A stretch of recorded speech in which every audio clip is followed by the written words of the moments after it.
बॉलीवुड की मशहूर अभिनेत्री साधना, जिनकी जिंदगी की शुरुआत तो एक महकते हुए खिलखिलाते फूल की तरह बहुत हसीन और खूबसूरत हुई, लेकिन जिंदगी का अंजाम एक मुरझाए हुए फूल की तरह बहुत बुरा हुआ। आज की इस वीडियो में हम आपको साधना जी की जिंदगी से जुड़े कुछ ऐसे किस्से बताएंगे जिन्हें सुनने के बाद आप सोच में पड़ जाएंगे कि साधना जैसी शरीफ सी दिखने वाली अभिनेत्री आखिर इतना शर्मनाक काम कैसे कर सकती है। दोस्तों, बचपन से ही इन्हें एक्टिंग का शौक था। माथा जरा चौड़ा था। साधना जी का जन्म 2 सितंबर 1941 में हुआ। एक सिंधी परिवार में जन्मी साधना अपने माँ बाप की इकलौती संतान थी, इसलिए माँ बाप ने उन्हें बहुत ही लाड प्यार से पाला था। उनके पिता ने उनका नाम साधना इसलिए रखा था क्योंकि साधना बोस उनकी फेवरेट एक्टर हुआ करती थी। साधना जब बड़ी हो रही थी तो उसी दौरान हिंदुस्तान का बंटवारा हुआ और इसके बाद वो कराची से मुंबई आ गई। क्योंकि साधना जी बचपन से ही एक्टिंग करना चाहती थी, तो उनके पिता ने फिल्म इंडस्ट्री में उनके लिए कोशिशें की और वो 1955 की फिल्म श्री 420 के एक गाने में नजर आई। गाने के बोल थे, इचक दाना बिचक दाना। ये रोल इतना छोटा था कि साधना पर किसी की नजर नहीं पड़ी, इसलिए 15 साल की उम्र में उन्होंने कॉलेज के ड्रामों में हिस्सा लेना शुरू कर दिया। इनका टैलेंट ज्यादा दिन तक नहीं छिप पाया। एक प्रोड्यूसर की नजर इन पर पड़ गई और इन्हें ₹1 का टोकन अमाउंट देकर एक सिंधी फिल्म अबाना के लिए साइन कर लिया गया। और यहाँ पर किस्मत ने एक अलग ही खेल खेला। अबाना फिल्म के प्रमोशन के दौरान इनकी फोटो एक मैगजीन में छपी और तब उस जमाने के बड़े प्रोड्यूसर शशिधर मुखर्जी की नजर इस तस्वीर पर पड़ी। मुखर्जी इन्हें फिल्मालय एक्टिंग स्कूल ले गए और अपने बेटे जय मुखर्जी के साथ फिल्म लव इन शिमला में इन्हें लॉन्च कर दिया, जिसे डायरेक्ट किया था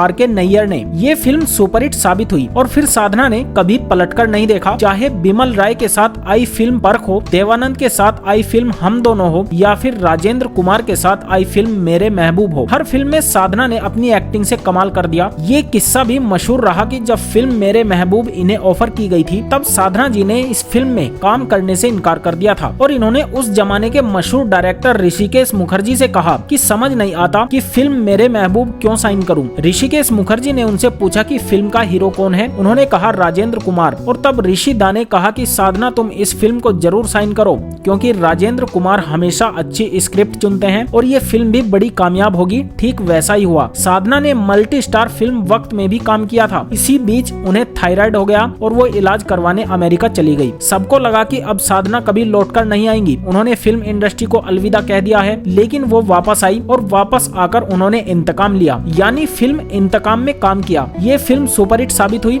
इसी के साथ आई फिल्म एक फूल और दो माली और गीता मेरा नाम, इन दोनों फिल्मों ने बॉक्स ऑफिस पर खूब कमाई की और फिर इसके बाद साधना जी फिल्मों से धीरे धीरे दूर हो गई। हर हीरो के साथ उनकी जोड़ी खूब हिट रही, चाहे वो शम्मी कपूर हो, संजय खान, देवानंद, राजेंद्र कुमार या फिर सुनील दत्त। साधना पहली बार राज कपूर की फिल्म श्री 420 में बतौर एक कोरस सिंगर नजर आई थी। फिल्म के सेट पर राज कपूर से उनकी छोटी सी बात पर अनबन हो गई और इसके बाद से साधना राज कपूर से नफरत करने लगी थी। शूटिंग के दौरान साधना अपने हेयर स्टाइल पर काफी ध्यान देती थी और ये बात राज कपूर को पसंद नहीं थी। उन्होंने साधना को मना किया, लेकिन वो नहीं मानी। इस पर राज कपूर को गुस्सा आ गया और राज कपूर ने गुस्से में साधना से कहा कि वो एक्टिंग छोड़कर शादी कर ले और अपना घर बसा ले। ये सुनकर साधना गुस्से से सेट छोड़कर चली गई। हालांकि बाद में दोनों ने दूल्हा दुल्हन में साथ काम किया था। 60 और 70 के दशक में जहां साधना के दीवानों की कोई कमी नहीं थी, वहीं साधना का दिल अपनी फिल्म के डायरेक्टर R.K. नैयर पर आ गया था और बाद में साधना ने नैयर से शादी कर ली थी। दरअसल साधना को अभिनेत्री साधना बनाने में R.K. नैयर का बहुत बड़ा हाथ था। वो R.K. नैयर ही थे जिन्होंने साधना को उनकी पहली फिल्म में डायरेक्ट किया और उन्हें एक नई पहचान दी। दोनों एक दूसरे को अच्छी तरह समझते भी थे, तभी तो साधना ने R.K. नैयर को अपना हमसफर चुना था। साधना 30 सालों तक R.K. नैयर के साथ रही, लेकिन अफसोस की बात तो ये है कि 1995 में